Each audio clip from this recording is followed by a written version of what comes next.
Welcome back. Please silence your phones. We now pick up this scenario 3 weeks later at the third meeting of the board on November 29th, 2019. Thank you all for reconvening at short notice. We need to present to this board a serious new issue related to the economic fallout that is accruing over the pandemic. Let's start by getting the latest numbers and distribution from Dr. Rivers. The CAPS pandemic continues to grow, with more than 1 million cases and an estimated 73,000 deaths worldwide. These are only estimates because many countries are having trouble keeping up with surveillance and laboratory testing. Our models are showing that with this continued rate of spread, there may be 5.5 million cases and almost 350,000 deaths in 1 month. The 3-month projection is alarming, with potential for over 30 million cases and 3 million deaths. The Americas are still the most severely affected, but there are large outbreaks occurring in many countries across the globe. Countries with limited healthcare infrastructure have seen the highest death rates so far, but healthcare systems in high-income countries are also becoming overwhelmed. Financial markets have tumbled, with all down significantly for the year. Economic disruptions are being felt across the globe. Thank you, Dr. Rivers. So now let's look at this recent exchange on GNN that focused on the economic and financial crises that are rippling around the world.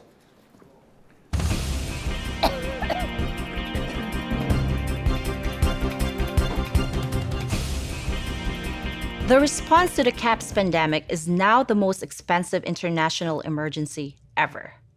Political leaders around the globe are faced with many impossible dilemmas, including financial. We have 2 guests today to discuss the bottom line of catastrophic response. First up is economist Dave Gamble. Are we out of money? The best way to answer that is no, we are not out of money yet. But the fact is we are trending in a dangerous direction and something needs to change. You have been quite vocal about that and generated some controversy along the way. Well, look, you know me. I try to avoid controversy. But come on, common sense says it shouldn't be controversial to suggest a response should prioritize both lives and livelihoods.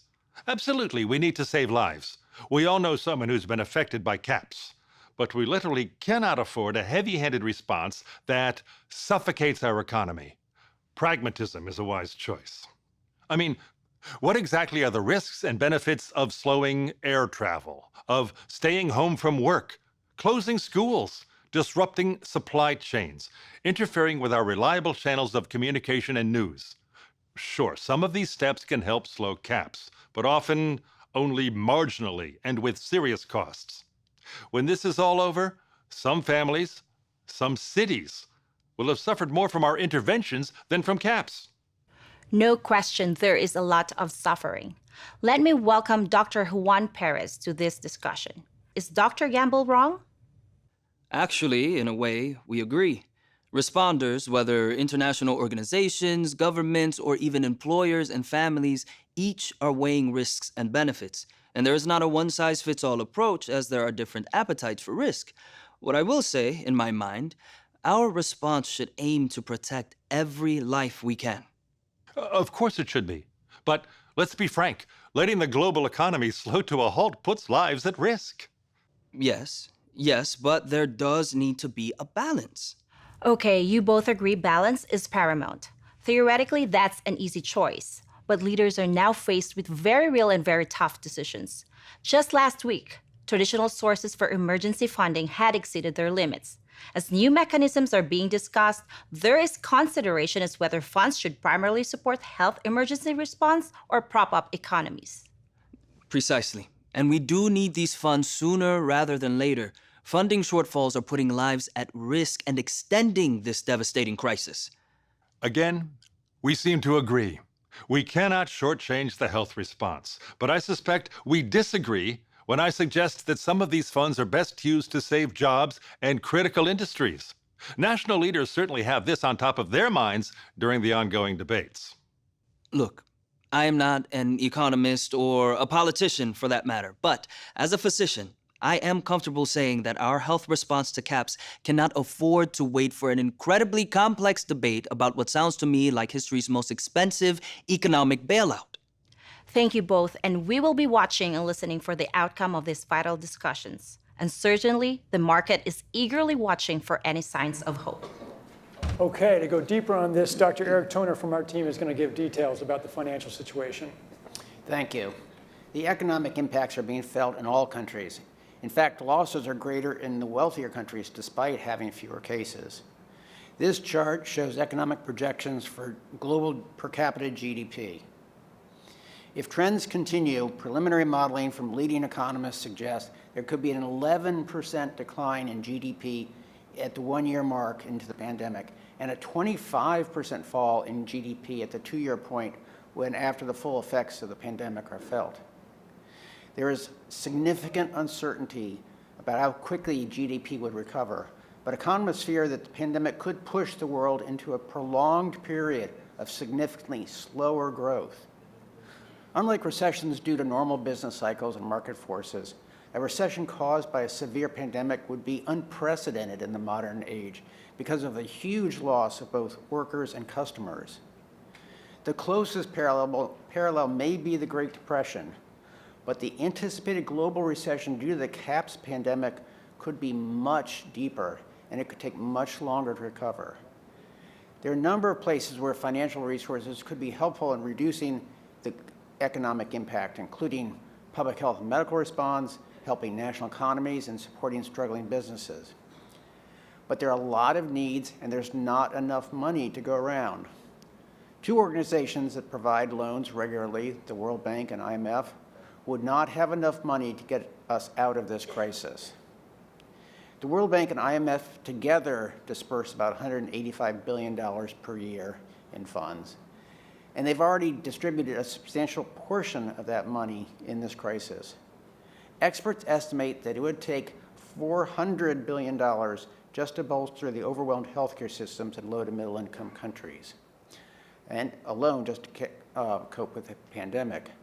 To put this in perspective, the financial bailouts of Greece, Portugal, and Ireland following the European debt crisis amounted to approximately $350 billion, and that was only 3 countries. Without bailouts for national economies, economic failure in the most desperate countries could lead to collapse of national governments, which could further exacerbate the CAPS pandemic. Of course, funds are still needed to support pandemic response. In addition, there are concerns that if some highly important companies or industries fail, there could be a domino effect that undermines the already faltering economy. Many countries in the greatest need of financial support have historically been labeled as risky investments due to a combination of economic, social, and political instability. They would be at even higher risk of default now. Very rough estimates are that collectively donors, countries, foundations, international organizations may have as much as $100 billion to lend or donate over the coming year in this crisis. The question is, what is the strategy for what should the strategy for the donors be? This will require a huge and unprecedented mobilization of funds from many different sources. Toner. So the policy question for this board now is, how should financial resources be prioritized? Experts are discussing a number of options. The first option is to direct funds to public health and healthcare systems directly in countries that are struggling to keep those systems functioning in face of the pandemic. Another option would be to use funds for pandemic response to give to companies that are doing work directly related to the response, either in the making of vaccines or pharmaceuticals, medicines, N95 masks, or others directly involved in the response. A third priority would be to direct funds towards stabilizing governments that are beginning to falter in the face of pandemics. And yet another could be to direct funds towards industries or companies that might take down the global economy in some way, in some kind of domino effect, or in some way, companies that are too big to fail. So the question here is, are there nodes that we cannot allow to fail? What is your sense of priorities? We don't have money to pay for all of these urgent problems. Let me start. Jane. We need to be really clear. Unless we bring this pandemic under control, at the end of the day, the question of the economy is redundant. So prioritising what we need to spend where we need to spend it to actually get the public health interventions, and that includes the supply chain for PPE and pharmaceuticals, it seems to me is the thing we need to focus on. In truth, and I note the comment that the impact economically on developed countries has been greater than low to middle income countries, that is what has happened previously. This is not unusual. We accept that, and in truth, those developed economies, they do have still a capacity to borrow on the markets, and while some countries are very determined about having surplus budgets, there are times when you dip into your reserves and you sometimes run a deficit. So I don't think we should be prioritising and stepping into the role that domestic governments, particularly where there are competent governments in place, but we certainly should prioritise bringing the pandemic itself under control. And I agree, and I need to add from our constituency that we need help. We need public funding to be able to expand the capacity of our antiretrovirals. Without that, we cannot meet the demand. Okay. Other comments? Yeah, Tim. Yeah, I really think there are two questions here. One is how to find more money, and then how to best allocate that money. And on finding more money, I go back to the suggestion of G20 finance ministers, because I think it's that perspective that's needed to understand where those pools are, both nationally and internationally. David Malpass, the president of the World Bank, makes a big point that there are $15 trillion sitting in zero or negative interest rate settings at the moment. Those who are proprietors of those monies might be interested in using some of them. If it's $500 billion, that's a small portion of them, significant but small. But if that was going to stabilize or have the chance of stabilizing things such that there isn't a massive contraction of the global economy, then that might be a reasonable value proposition to put to that group. Secondly, what are the contingency capabilities of national governments? And this is an area that we found is universally lacking, which is that ability to surge finance. And some countries, because they've been hit multiple times by crises, have developed surge capacity, but many still have no ability for surge capacity. So this would be another one where you could look at national efforts to mobilize resources. Again, as Jane said, borrowing in the near term may buffer in the longer term. And then into the issue of allocation, I think that these are the right things, but I think we have an ability to draw, or would be better informed if we have evidence on where value for money is. Where are the investments that would actually make a difference? Because there is a bit of a problem in these settings, which is people see a gravy train and everybody says they need $1 billion. And then you look at the implementation capability of some of those institutions or what it is they're doing, and is there real evidence to support that those things in fact would be value added? So I think some discipline with respect to where value for money might be got along those various axes would be helpful. And when you say value, you mean value to what end?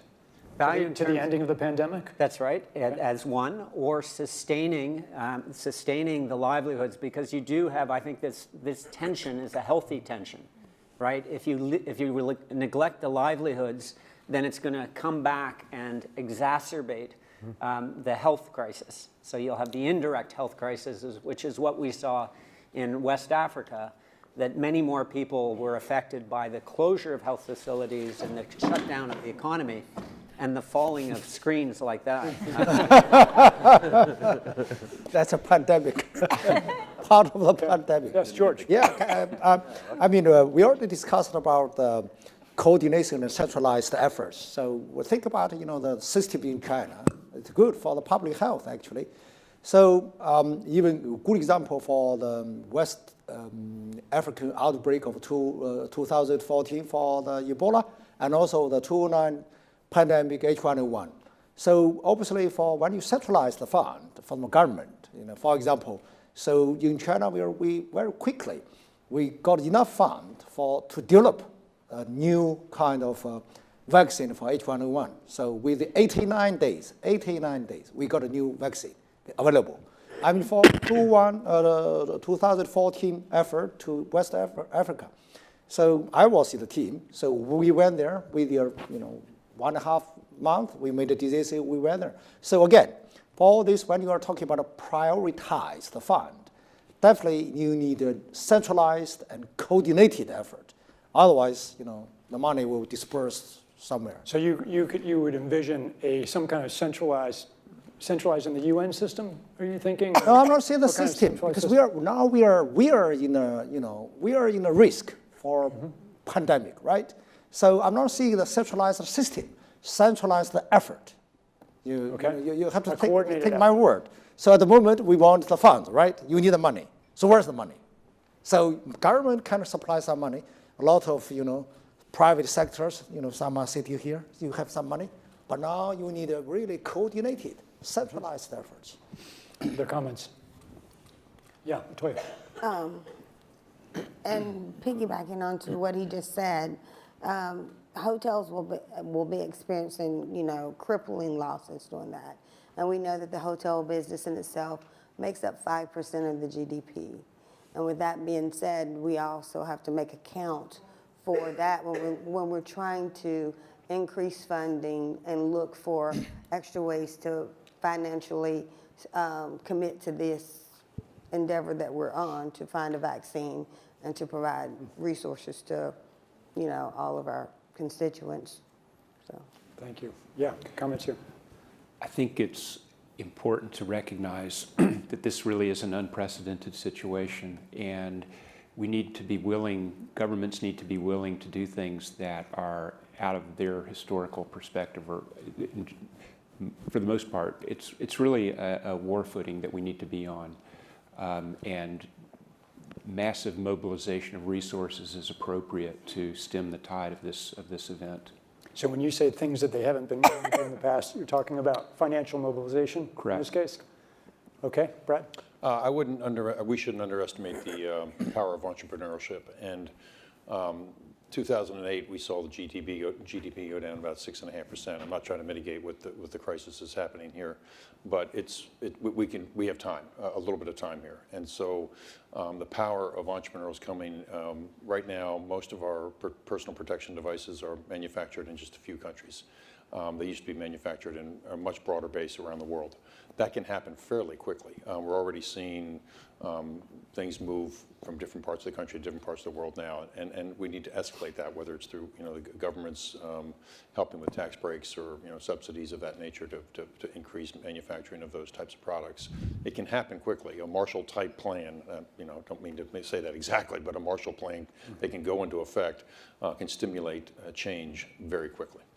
Okay, thank you. A couple comments here, and then I'll come back. Yeah. I fully support Steve, what he said. I mean, this is a new dimension for everybody, and we have to think out of the box, if I'm allowed to say it that easy. We have to use the international measures that we have, like the World Bank and the IMF, but we also have to be ready national to deal with this. And Jane, I agree fully with you. The main focus should be to somehow get this pandemic under control. If we don't progress on this, what is left, after all, honestly to say?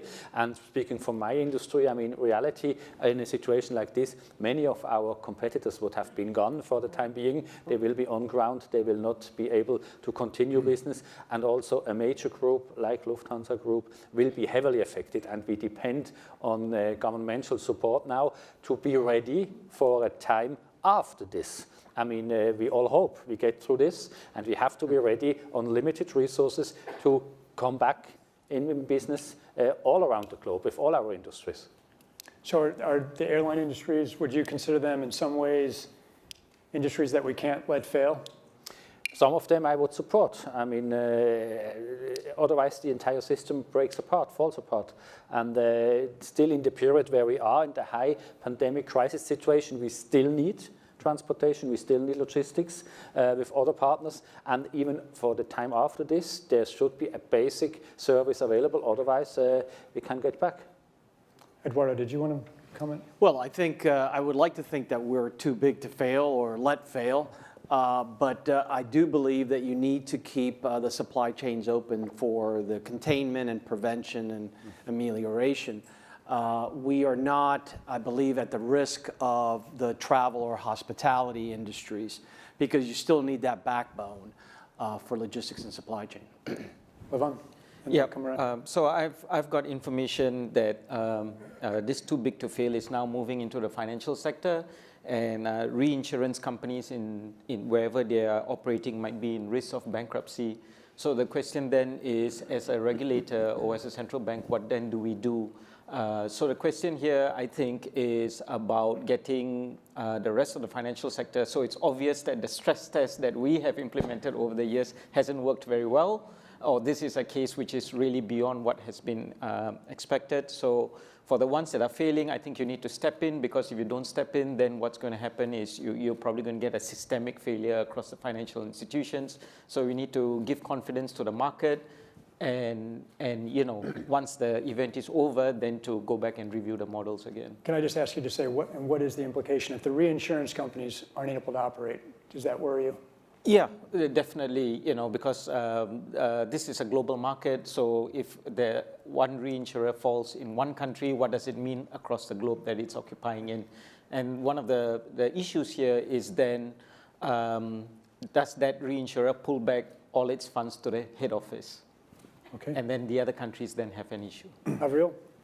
Thanks. So I've been told that some governments have now fallen and that others are teetering, and that there's widespread social unrest, and governments are asking for emergency aid to stabilize their economies. And I think this highlights, from my perspective, there's the existing need for funding that relates to essentially the stabilization of government so that they can continue to provide services, which frankly still contributes to the point that Jane made, which is that we need to prioritize bringing the pandemic under control. And if those governments fail, that will actually make it much harder for us to do that as we're moving forward.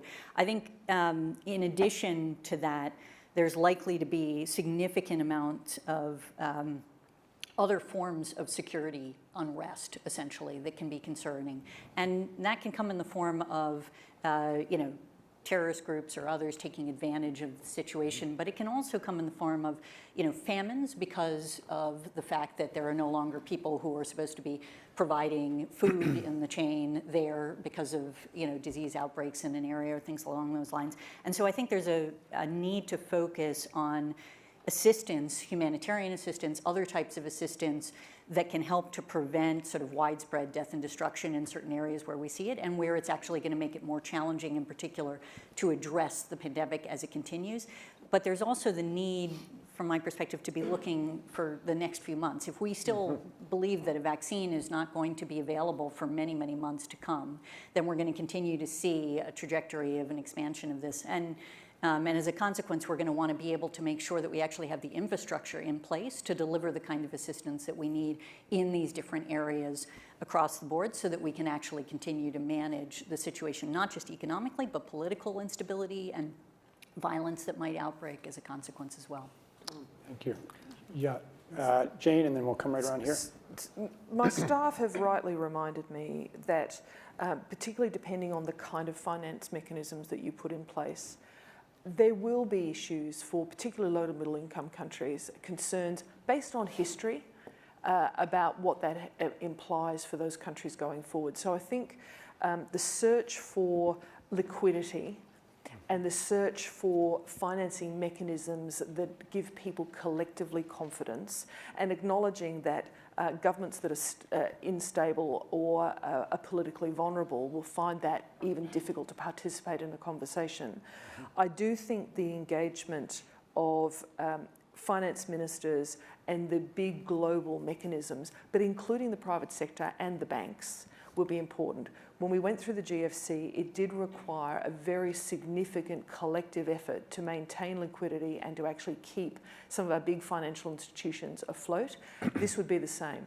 And if this is the rolling new normal, sometimes delaying spread so you can actually keep confidence in your institutions and keep your economy moving, albeit at a sluggish rate, will be a really important part of the agenda, I think. Sophia? Thank you. And just an update that UN leadership has now put out a statement that it views the health and this pandemic as a health and humanitarian crisis. And I note the point that Tim was saying earlier about the healthy tension between lives and livelihood, and that the UN agencies are now calling for the establishment of a pandemic-related trust fund and calling for contributions. I wanted to say that if we're now heading into the situation where governments are falling and you're having political instability, that if you end up then going into the other spectrum of conflict, then that's also going to compound the effects and also much more costly in the response. Chris? Yeah, thanks, Tom. A couple of points to make. I think this is going to take unprecedented effort to raise additional resources, but I think what resources we have to prioritize public health. It's a little bit like first aid. You have to stop the bleeding. A month ago, we predicted there might be another 1 million cases. That came true. If these projections are true, there are 32 million cases in 3 months. The need for governments, industries, companies is going to outstrip any possibility of our mobilizing the resources. We can't keep up with the shape of that curve, so we have to stop this pandemic. And that's where we put our first amount of money. What do we have to do to make sure we're doing everything we can to stop the growth of this pandemic? Then, assuming there's some resources left over, we have to think about who are our critical partners.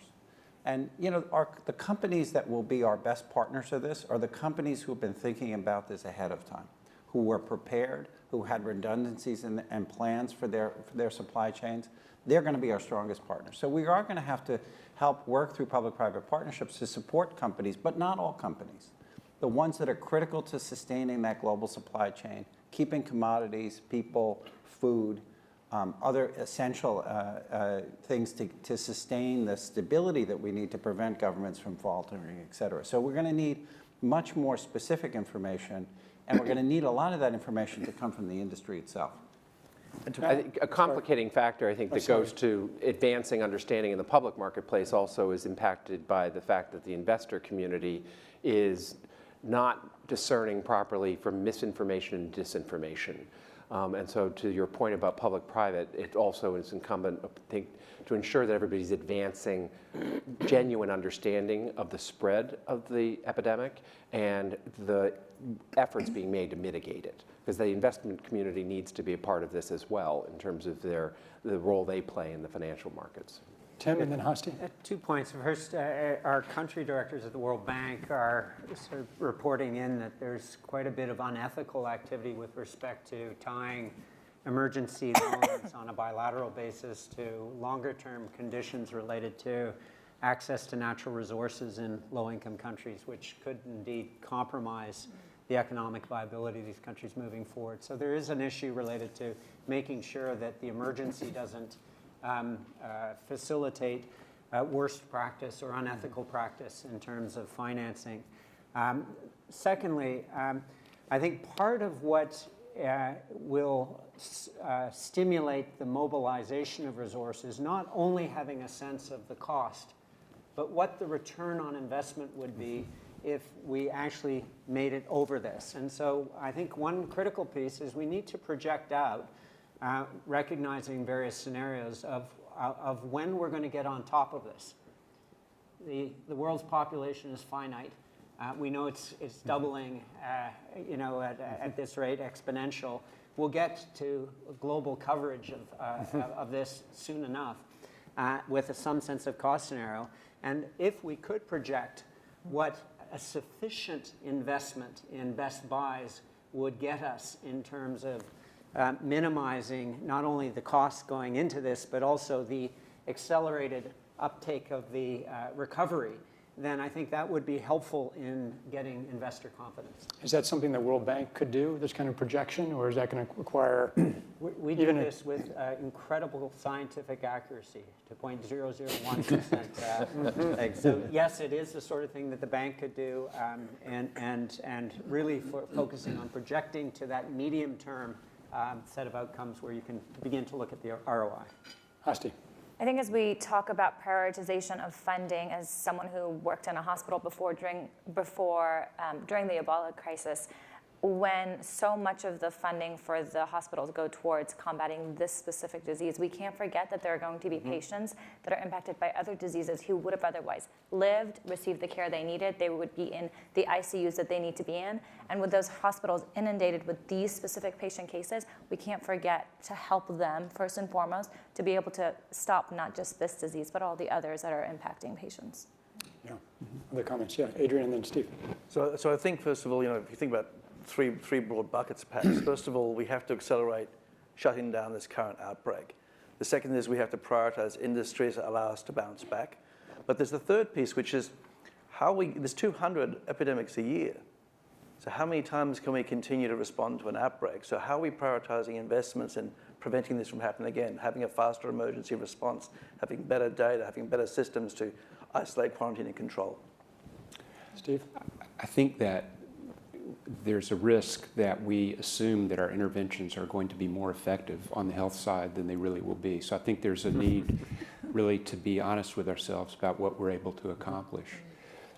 Having said that, I think that prioritizing resources to the health and public health response is going to be very important, and my staff tells me that those resources are running very low.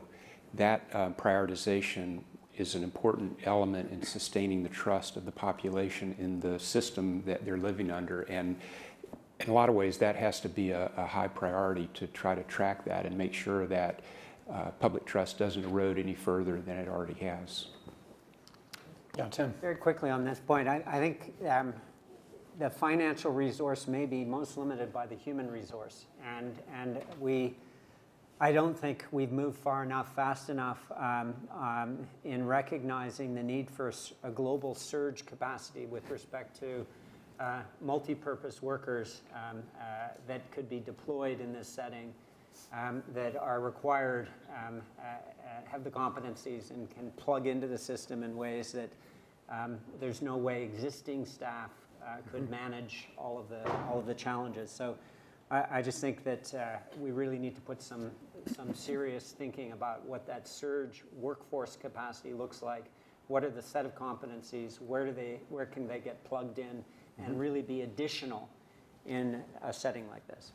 So just to add kind of a focus back on the last question here as well, a number of people have talked about critical nodes or industries that we can't let fail, or they're critical to our survival through this, or an economic survival. Are there things that we haven't talked about that should be surfaced, nodes that we should? I think to echo what he said, you look at Marriott International and you think hotels, but they are diversified in many different fields.